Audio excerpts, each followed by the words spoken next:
Bonjour, José Oléron. Je suis très Bonjour. heureux je suis très heureux de t'accueillir aujourd'hui. Ça fait un petit moment qu'on se suit, qu'on se dit qu'on doit faire quelque chose ensemble et puis le temps passe et voilà, c'était l'occasion de lancer un peu les choses, de t'accueillir, sur ma chaîne, YouTube et je te remercie d'avoir accepté cette invitation. Le but, de cet entretien est de faire, plus ample connaissance avec ton parcours, avec peut-être, les charges émotionnelles que tu as pu rencontrer, que tu as pu vivre et comment tu as pu, la manière dont tu as pu les aborder et ces stress, ces émotions inconfortables, et comment tu as pu rebondir, tout au long de ta carrière. Donc tu es médecin, psychothérapeute, coach, formatrice, pour, HPI multipotentiel et hypersensible. C'est ça? C'est une formation qui s'appelle comme ça ou qui a un autre nom? Non, c'est ça. Alors effectivement, j'ai majoritairement parmi mes patients à l'heure actuelle des hauts potentiels, mais pas que. Mmh, Mais ça s'est un OK, peu fait tout seul finalement. d'accord, très bien et puis tu organises, des formations à l'approche, de la visualisation de l'image, mentale et diatique en collaboration avec un institut, canadien, Oui. En c'est fait, ça? je suis formée à la psychothérapie et d'éthique. Donc Et c'est une d'éthique. forme d'image mentale qui permet, alors ça rejoint mon parcours global parce qu'en fait, avant d'être psychothérapeute et avant d'être psychothérapeute, j'étais médecin généraliste et avant urgentiste. Et en fait, j'aime bien que les choses aillent assez vite. Et l'image mentale et d'éthique, moi, j'ai vraiment eu un coup de foudre pour cette approche parce que je trouve que ça permet d'aller vite dans l'histoire de la personne, dans son non conscient, pour faire avancer les choses dans l'ici et maintenant. Voilà, donc j'ai été formée auprès des Québécois. Mmh.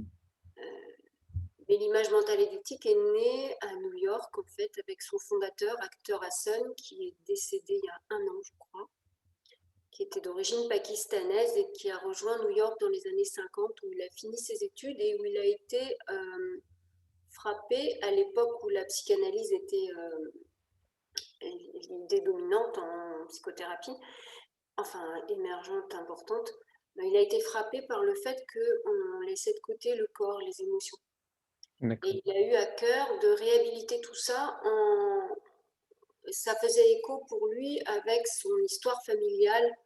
Il était issu d'une famille soufie et au Pakistan, les apports sensoriels sont très importants.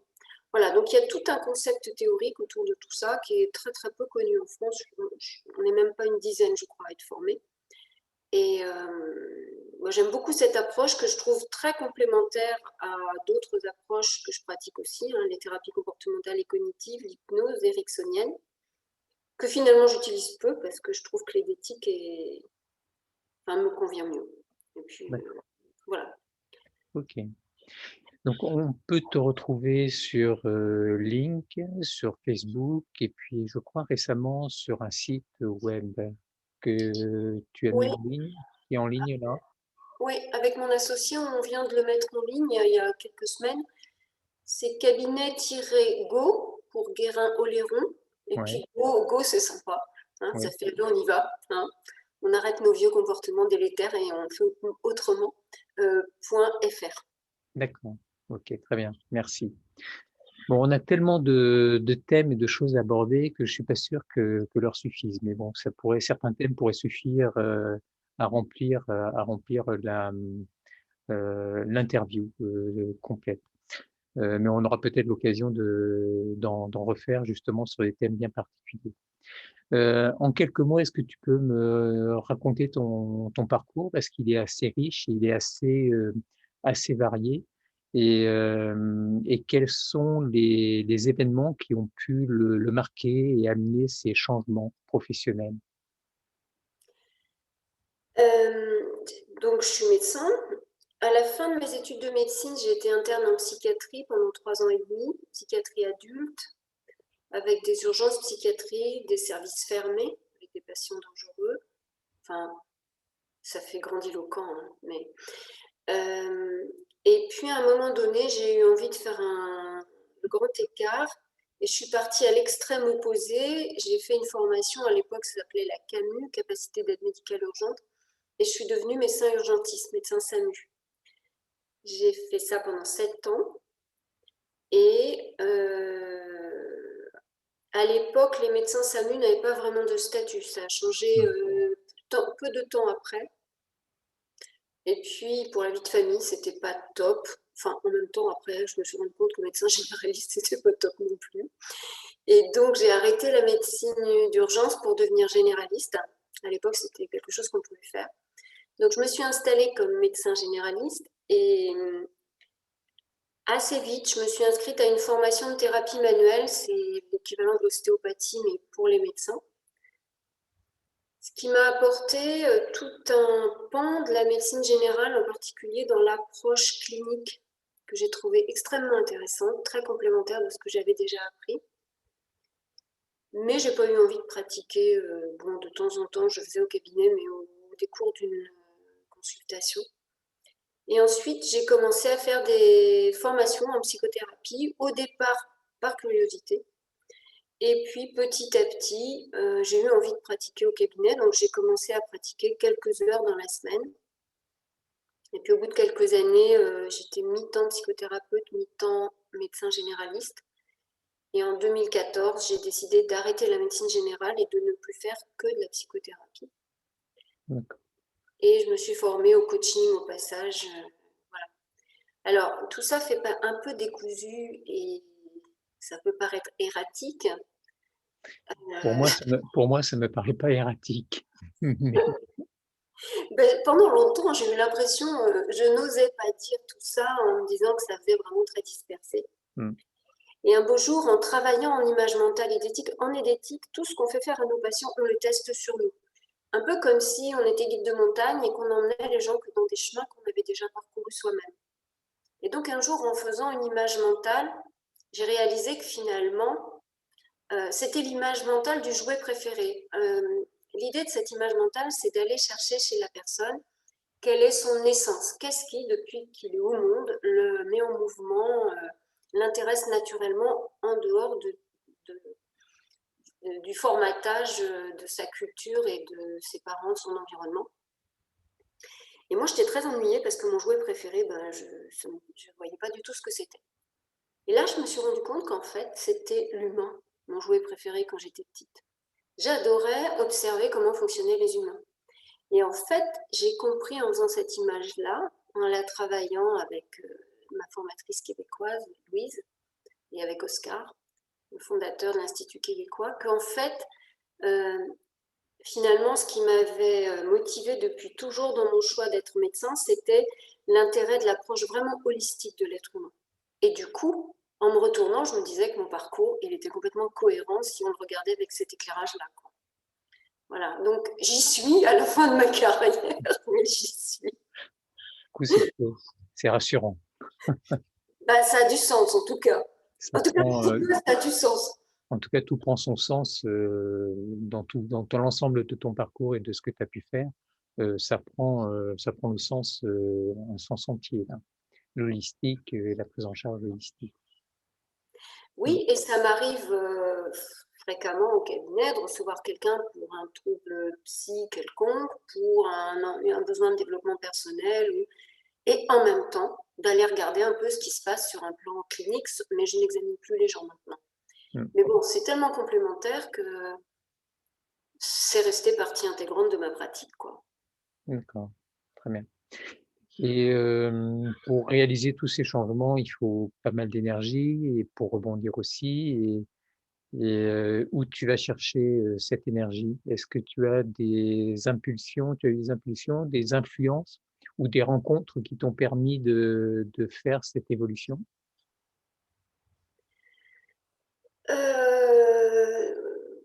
Des rencontres, oui. Je pense que en fait, je suis mes intuitions. D'accord. En fin de compte, en fin de compte, ouais, j'ai toujours suivi mes intuitions. J'ai jamais pris des mois ou même des semaines ou même des heures pour prendre des décisions. Alors, mais finalement, globalement, ça s'est plutôt bien passé. Ouais, je suis mes intuitions.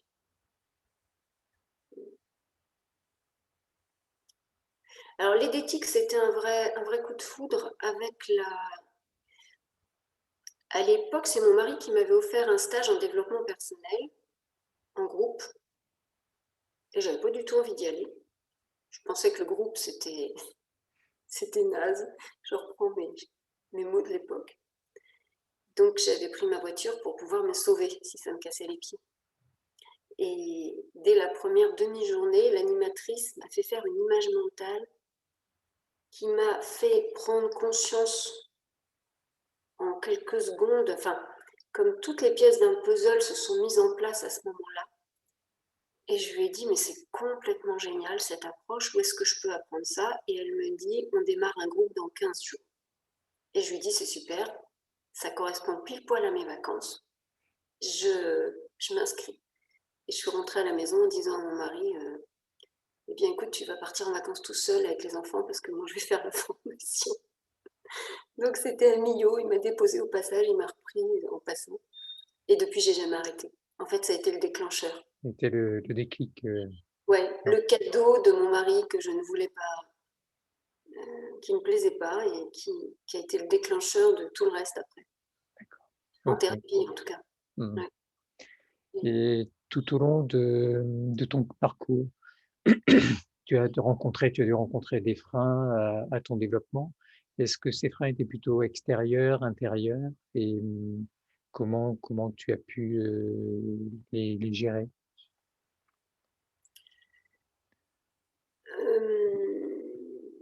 C'était plutôt des freins intérieurs, je dirais, en lien avec mon histoire développementale, hein, les parents que j'ai eus, etc., qui étaient à la fois des freins et des facilitateurs. La médaille a toujours deux côtés. Hein. Mm. Et comment je les ai gérés? En faisant du développement personnel. Oui, j'ai jamais arrêté de faire du développement personnel. Alors, développement personnel, thérapie, Ouais. la limite est La pas. limite est très mince. Oui, oui, je n'avais pas de pathologie à proprement parler, mais oui, c'était vraiment du développement personnel, dépasser ses propres freins, quoi. Mm. Mm. Oui, D'accord. c'était plus des freins intérieurs. Du coup, ces freins qui étaient peut-être générateurs d'émotions inconfortables ou de stress, tu avais à ta disposition des techniques où tu allais les chercher et ce sont les techniques que tu es allé apprendre qui t'ont permis de les gérer? Eh Ou ben, toi, tu avais déjà des ressources? je pense que c'est les deux, en fait, parce que j'ai deux exemples clés dans mon histoire avant que je fasse des formations en thérapie, en développement personnel, en coaching. Euh, Quand j'étais interne en psychiatrie, j'ai vécu un événement personnel très très difficile et à un moment donné, il m'est apparu comme une évidence que soit j'utilisais cet événement comme une marche pour grandir et j'acceptais la douleur en me disant que j'allais en tirer un enseignement, soit je me laissais submerger. Et ce moment-là, je m'en souviens très très bien, j'étais sur la route entre Tours et Chinon où j'étais interne en psy. Et au moment où j'ai eu cette conviction, alors qui est vraiment née de. C'est pas une lecture, hein, c'est vraiment une conviction.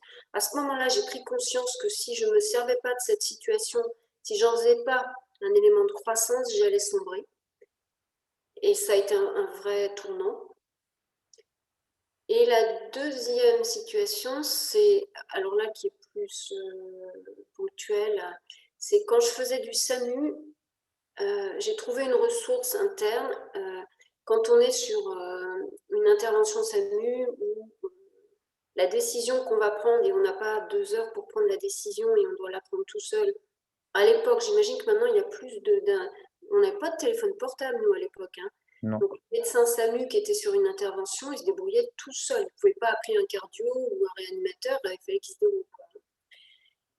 Et à ce moment-là, j'ai pris conscience que quand je sentais la panique pointer, si je me faisais une espèce d'arrêt sur image, enfin ce serait de la pleine conscience maintenant, on pourrait l'appeler comme ça me permettait de me réaxer et de pouvoir prendre une décision pertinente, en fait.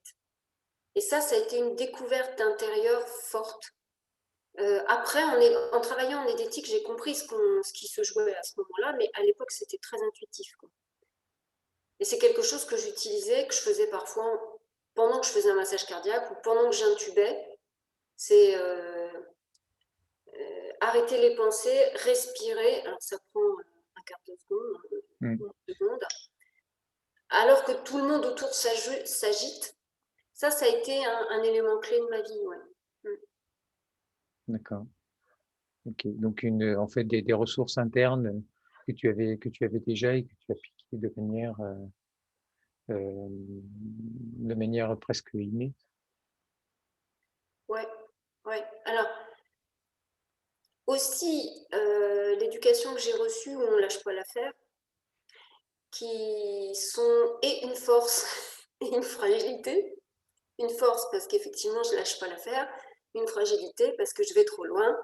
Et je suis une très bonne candidate au burn-out. C'est sûrement pour ça que ça m'intéresse à ce point, le burn-out. Donc, des injonctions parentales fortes qui me donnent et des forces et qui sont aussi des fragilités, quoi.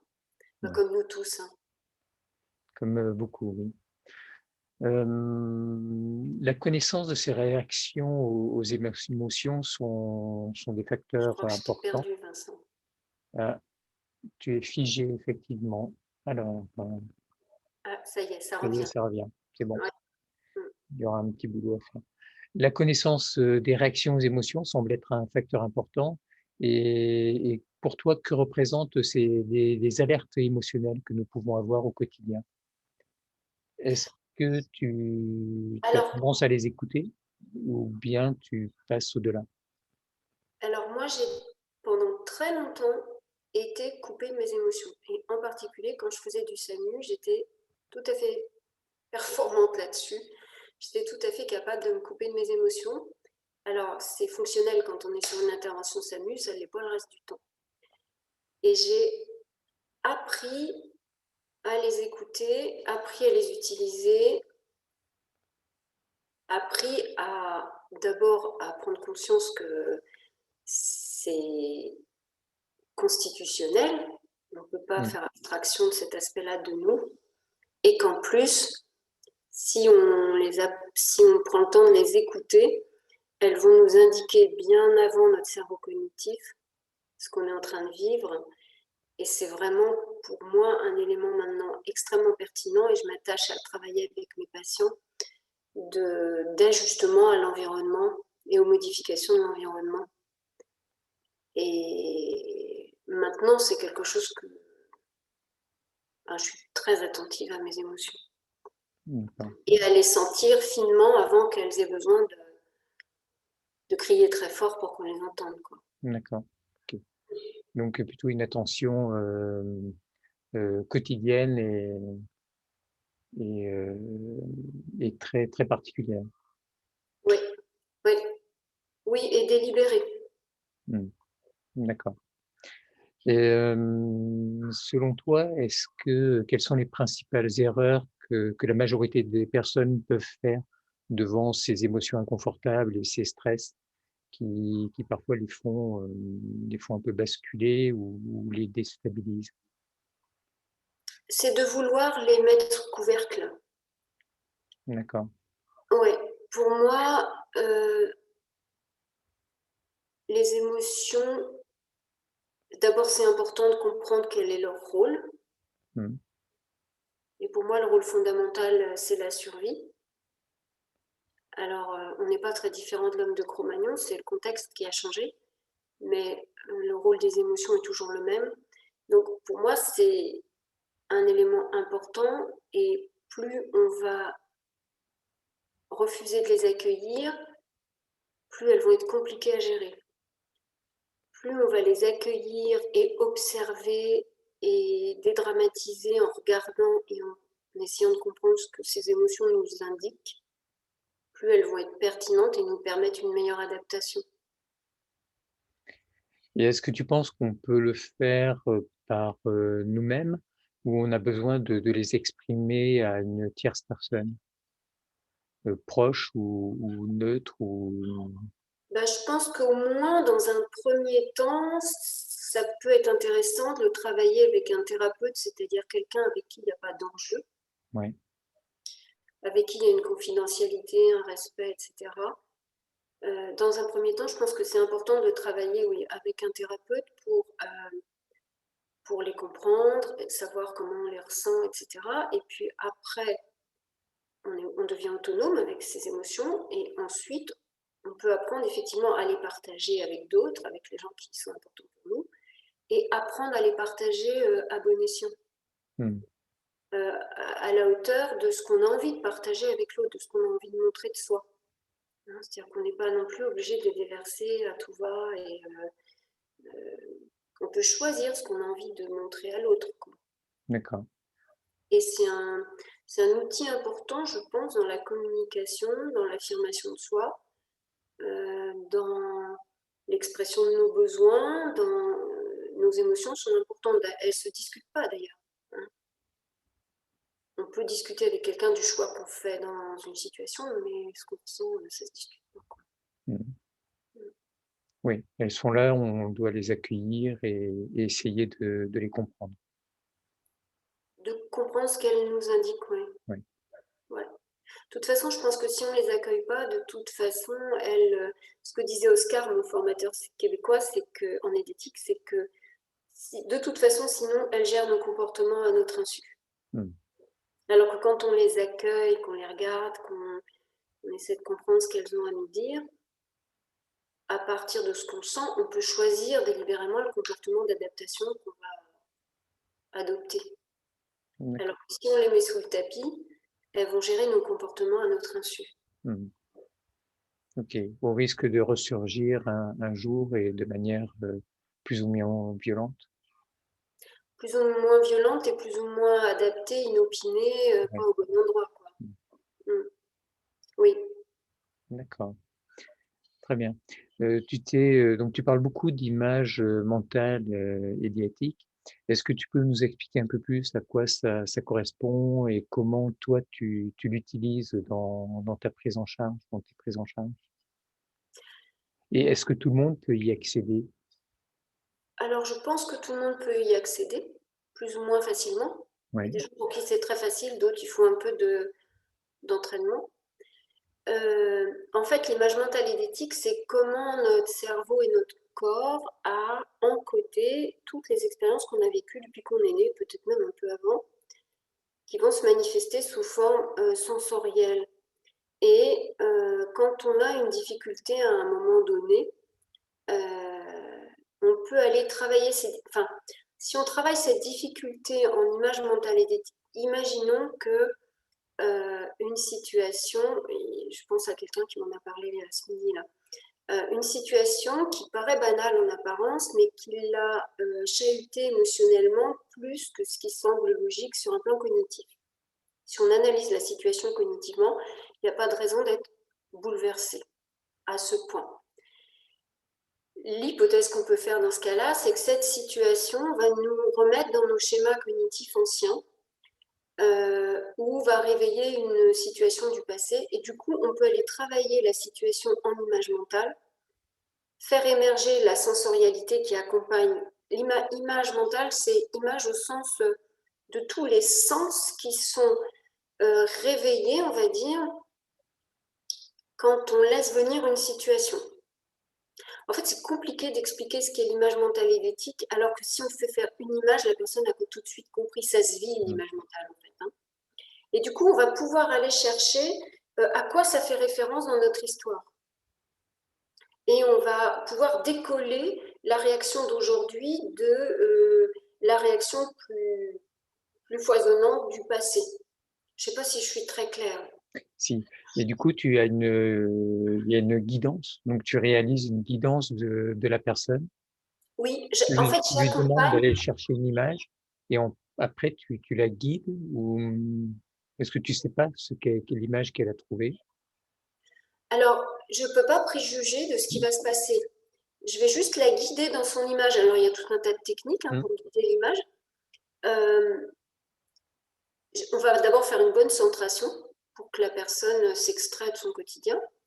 Ça ressemble un peu à une transe hypnotique légère, quoi, hein, ouais, sans qu'elle perde le contact avec la réalité. Et puis, euh, par exemple, je ne sais pas, la personne a vécu une réunion où elle a été très affectée ou très en colère par l'attitude d'un collaborateur. Imaginons. Donc je vais lui dire, bah, laisse venir l'image de... Hein. Je vais développer l'image et accentuer l'aspect sensoriel. C'est un exemple. Hein. mmh, Et donc je vais accentuer la colère. Où est-ce que tu la sens dans ton corps? Ça fait quoi? Etc. etc. Donc c'est une technique où on va faire augmenter la sensorialité autour de la colère. Et là, je vais pouvoir dire, laisse venir une image de ton enfance où tu as exactement le même ressenti. Et là, va émerger une image et l'expérience montre que l'image qui émerge à ce moment-là, qui peut être une image qu'on n'a plus dans nos souvenirs, hein, qui émerge comme ça, euh, va être porteuse de sens. Et après, je vais développer cette image-là avec le patient. mmh, C'est-à-dire qu'en fait, moi, mon rôle, c'est j'accompagne l'image, à aucun moment je la... comment dire? Et tout l'art de l'accompagnement nédétique est là, c'est-à-dire que euh, on doit aider le patient à faire avancer son image sans impulser soi-même quelque chose du thérapeute, quoi. oui, On accompagne uniquement mmh, jusqu'à ce que ça fasse sens pour la personne. mmh, C'est jamais le thérapeute qui dit quel est le sens. C'est le patient qui sent quel est le sens. Et d'ailleurs, en général, quand ça arrive comme une évidence. Et du coup, la personne peut relire ce qui lui est arrivé aujourd'hui à la lecture de son parcours plus ces expériences-là. d'accord, Je trouve que c'est très proche de la thérapie des schémas en TCC, par exemple. d'accord, OK. Hein. En fait, tu es observatrice et accompagnatrice en même temps, sans jamais insuffler, tu laisses le patient, cheminer, pour que ça vienne de lui, en fait. Oui, et à aucun moment, tu n'as de projet pour le patient. D'accord. Mmh. J'aimais bien l'image qu'utilisait le formateur québécois, c'est moi je suis la lampe qui éclaire ton chemin, mais c'est ton chemin et c'est toi qui décides des virages que tu vas prendre. Moi Mmh. j'éclaire simplement et parfois la personne peut revivre des traumas par exemple, sauf que là le thérapeute est avec elle, avec la personne. Souvent quand les gens vivent des traumas, une partie du trauma c'est qu'ils sont seuls dans le trauma. Mmh. Et là, la personne peut revivre son trauma, mais accompagnée, en relation. C'est le fait d'être en relation est thérapeutique en soi. D'accord. Donc il y a un accueil, en fait, aussi du traumatisme et un accompagnement aussi à ce niveau-là, Mm. si jamais ça surgit. D'accord. Oui. Et pour les personnes qui font de l'édétique, l'aspect EMDR, par exemple, c'est Oui. un outil au sein de l'édétique, quoi. Mmh. Bon, ils ne seraient pas tous d'accord avec moi, j'imagine, mais bon, peu importe. On peut imaginer que tout le monde ne sera pas d'accord, Oui, c'est pas... mais Et puis, ça c'est bon. Moi, ce que je trouve intéressant, en tout cas, c'est que quand on a des référentiels théoriques différents et qu'on arrive au même endroit, c'est que sans doute, on a globalement tous un peu raison. complètement, tout à fait. Ouais, Puisqu'on étudie tous la même chose. la même chose. Ouais. Je voudrais aborder maintenant un sujet qui peut être, d'actualité et qui te tient à cœur aussi, je crois, c'est le burn-out. Comment agir contre, le burn-out, avant qu'il ne soit trop tard? Ou comment sortir d'un état, d'épuisement? Ou comment aider un proche à s'en sortir? Hem, c'est souvent, on constate, c'est souvent un épuisement, personnel ou privé ou professionnel et qui a multiples facettes. Le dépistage n'est pas toujours évident et l'entourage, en fait, ne s'en aperçoit pas toujours et du coup, il y a, On a l'impression que les gens sombrent et que le retour est très compliqué et difficile. Oui, alors le burn-out, c'est une grosse partie de mon travail et on a mis en place au cabinet un parcours sur 14 séances en groupe, 14 séances de 2 heures sur le burn-out. Dans un premier temps, dans une situation de burn-out, il y a un déni important de la part de la personne qui le vit. Donc ça, c'est un souci parce que même si l'entourage s'en rend compte et le partage avec la personne qui est en train d'entrer dans un burn-out, souvent elle ne l'entend pas. Pour moi, le burn-out, c'est vraiment un déséquilibre entre l'énergie qu'on va dépenser et l'énergie qu'on va restaurer. Ça veut dire qu'une partie du travail va être d'identifier comment chacun d'entre nous on dépense notre énergie, parce qu'on ne le fait pas tous de la même manière, même si on fait le même métier, on ne fait pas pareil, et comment on prend soin de restaurer cette énergie. Et il y a un élément important, c'est de comprendre que le burn-out atteint un type de personnalité qui est assez récurrent. C'est plutôt des gens forts qui vont trop loin. C'est des gens qui ne comptent pas leur énergie, qui la dépensent, qui sont très investis, qui sont souvent perfectionnistes, c'est des battants, c'est des gens responsables, c'est des gens qui ont en général un référentiel de valeur élevé, qui ont besoin que ce référentiel de valeur soit en congruence avec le métier qu'ils font. Mmh.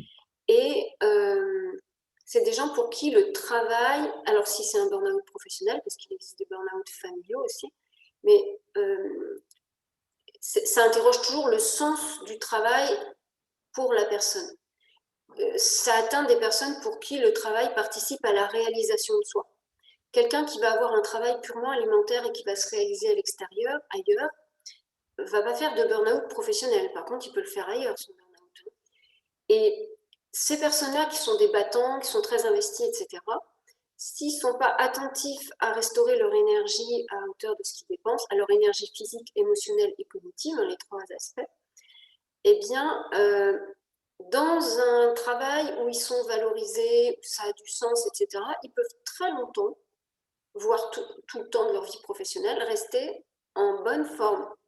Si maintenant le contexte de travail est délétère, qu'il y a des conflits de rôle, un cadre qui n'est pas clair, un manque de reconnaissance, de sentiment de reconnaissance, etc., la personne peut basculer. Mmh. Mais un même type de personnalité, suivant le contexte de travail, peut ou non faire un burn-out.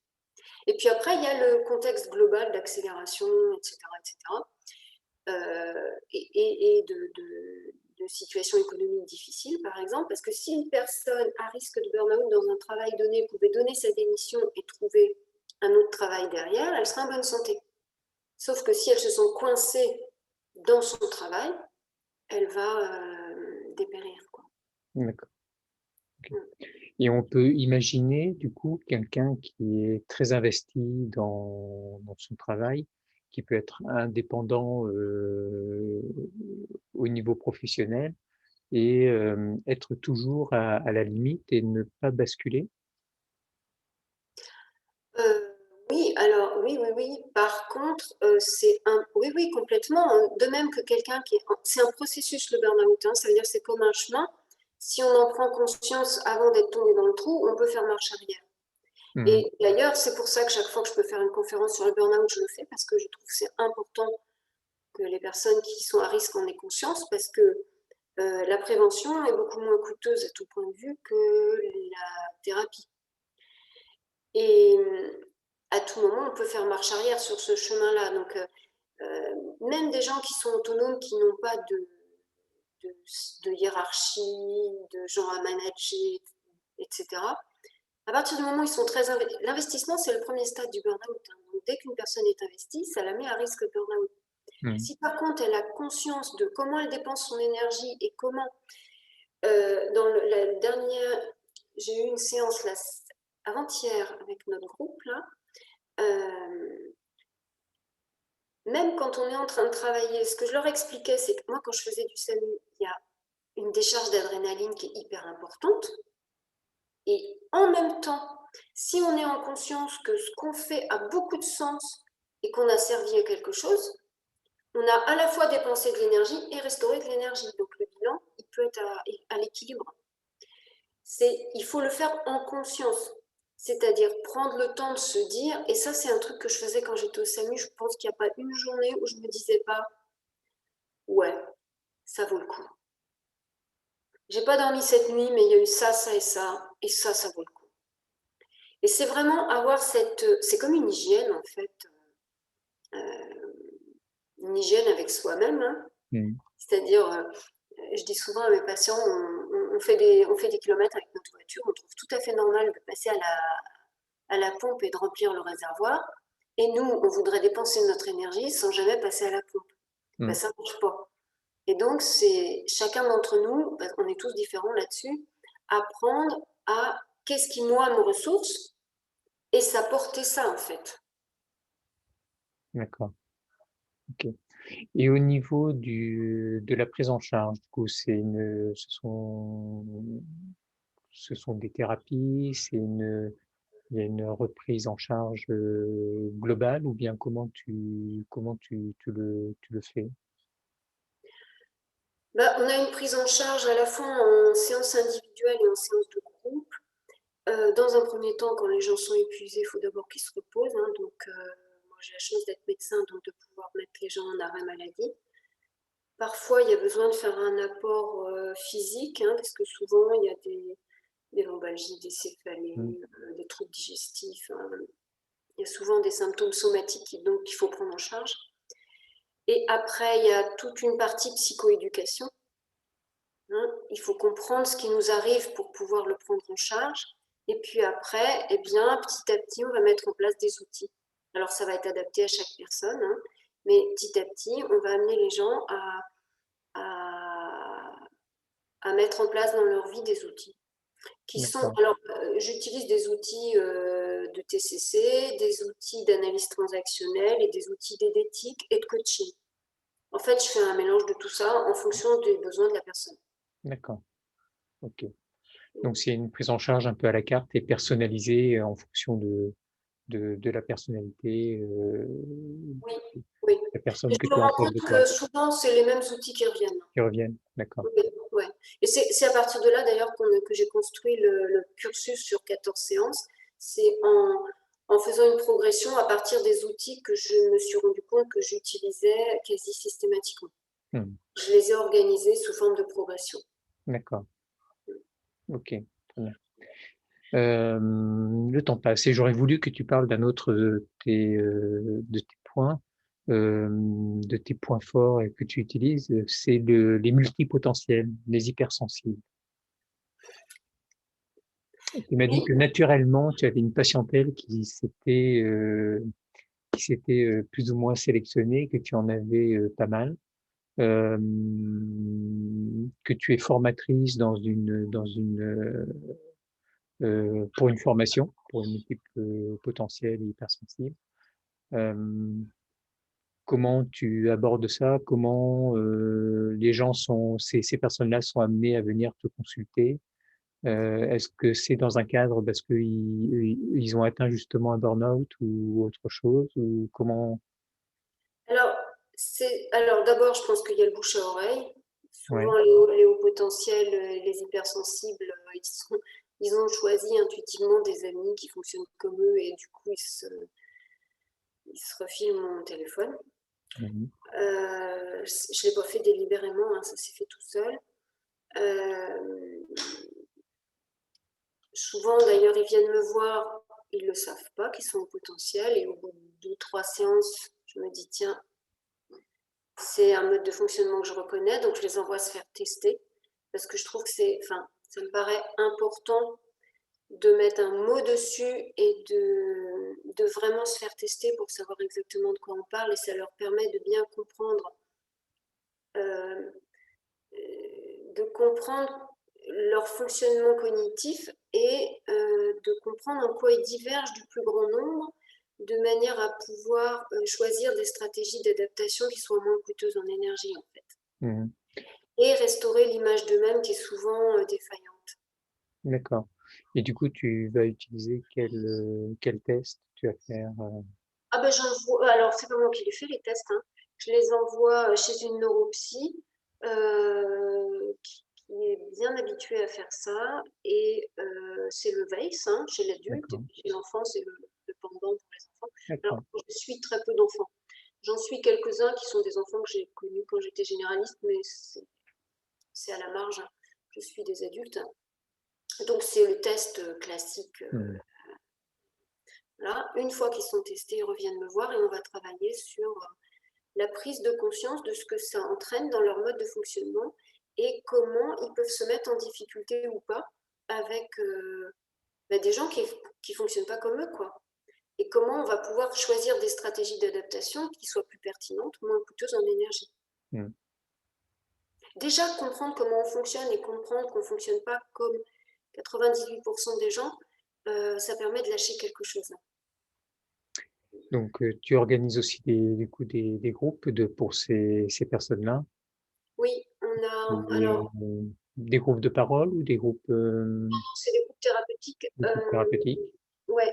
Alors, j'ai l'intention de mettre en place un groupe de parole parce que j'ai un groupe de très haut potentiel qui, eux, sont vraiment très très seuls. Donc, je vais les réunir et organiser peut-être sur une journée. C'est ce que j'allais venir, en fait, ces personnes-là, ce que j'ai pu constater, c'est que des personnes qui étaient vraiment en haut potentiel pouvaient être très solitaires aussi.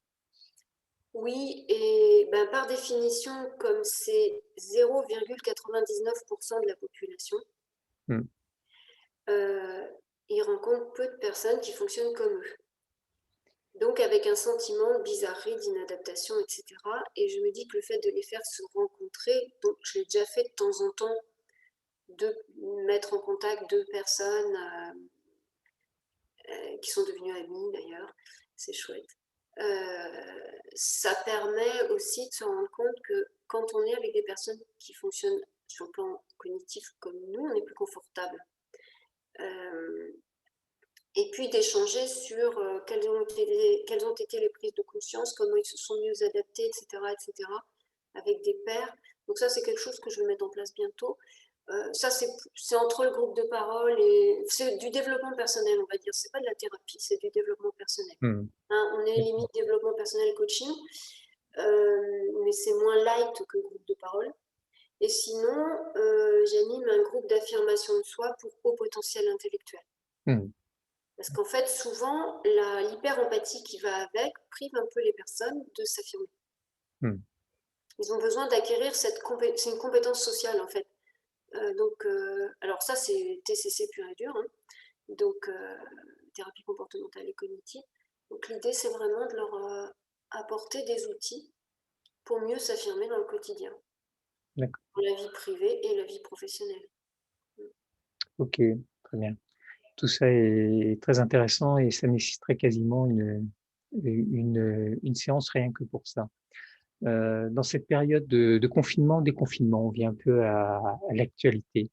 On est amené à observer qu'il y a pas mal qu'il y a des interactions entre la surcharge mentale, le stress, la fatigue. Est-ce que tu penses que ça va faire évoluer les techniques de prise en charge, d'accompagnement, des concepts d'accompagnement pour les personnes qui auront été impactées par ce qu'on est en train de vivre ou ce qu'on vit depuis un an, un peu plus d'un an? Je pense qu'on s'est mis à la visioconférence en Mmh. thérapie aussi. Donc ça, c'est une bonne chose. Par contre, je pense qu'il faut... Alors, moi, j'ai des patients que je suis sur les deux modes, hein, qui partent parfois en présentiel, parfois en visio. Je pense qu'il ne faut pas rester que sur la visio parce qu'on n'a pas le même... L'échange n'est pas le même, en Mmh. particulier tout le non-verbal et la présence de l'autre est un peu différente et c'est dommage de se priver de ça. Par contre, ça permet quand même de travailler malgré les difficultés organisationnelles, quoi. D'accord. Tu penses que l'évolution ne sera uniquement que technologique et pour permettre de garder le lien et de pouvoir avancer dans des thérapies? ou bien ça va amener de nouvelles prises en charge dans, ou faire évoluer certains concepts d'accompagnement?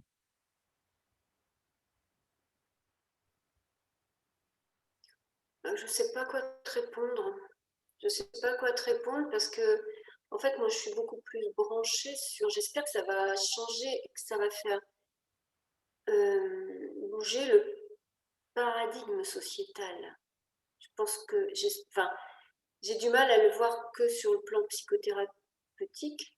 Mmh. Euh, J'avais assisté il y a 3 4 ans à une conférence de Marc Alevi qui parlait des changements de paradigmes sociétaux Ouais. qui survenaient tous les 500 ans à peu près et qui nous disait qu'on était dedans.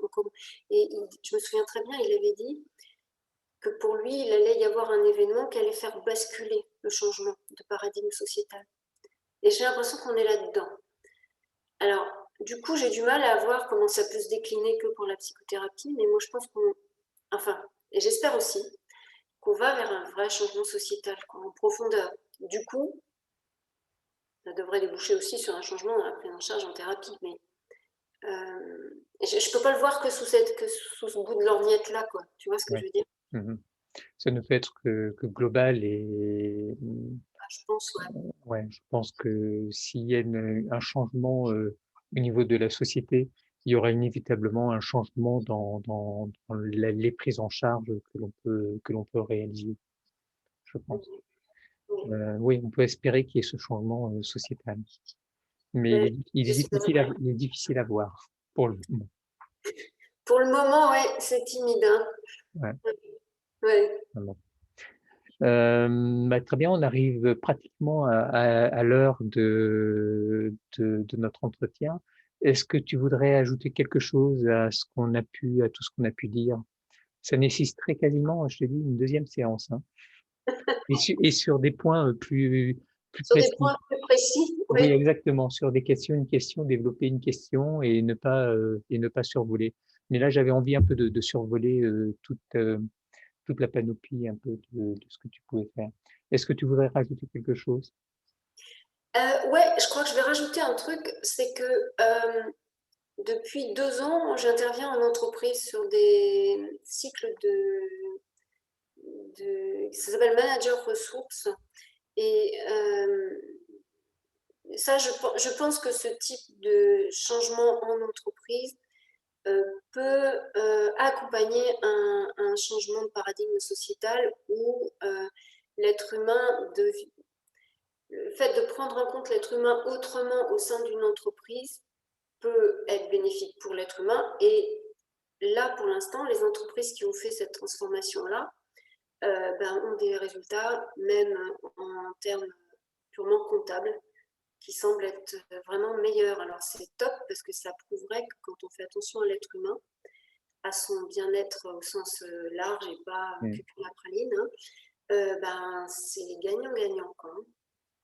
Donc, et ça, oui, tu vois, ça pourrait même être un sujet à part entière, complètement, tout à fait. hein. Et Mmh, c'est des séminaires que j'accompagne. Il y a un psychothérapeute, donc en l'occurrence c'est moi, formé à la technique, et un chef d'entreprise qui a mis en place dans son entreprise cette approche. d'accord. Et ça, je trouve ça génial de pouvoir décliner ce qu'on sait de la psychologie de l'humain pour un mieux-être dans le quotidien de la plupart des gens. Ça, c'est mon envie de changer le monde. Il faut. Très bien. Eh ben, merci beaucoup, José, pour ce temps, passé ensemble, et puis, merci de m'avoir accordé encore une fois cette invitation. Je pense que l'entretien a été riche, d'enseignements et qu'on aura tous envie d'aller chercher, un peu plus dans tout ce que tu as pu nous délivrer. Et hem et je te passe tout de suite une autre invitation pour parler, mais d'un seul sujet, et le décortiquer. Voilà, on pourra revoir ça, quand tu veux. Eh ben, Avec merci beaucoup. plaisir. Passe Merci à une toi. passe Merci une, très belle journée et à très bientôt. Au revoir. aussi. Au revoir.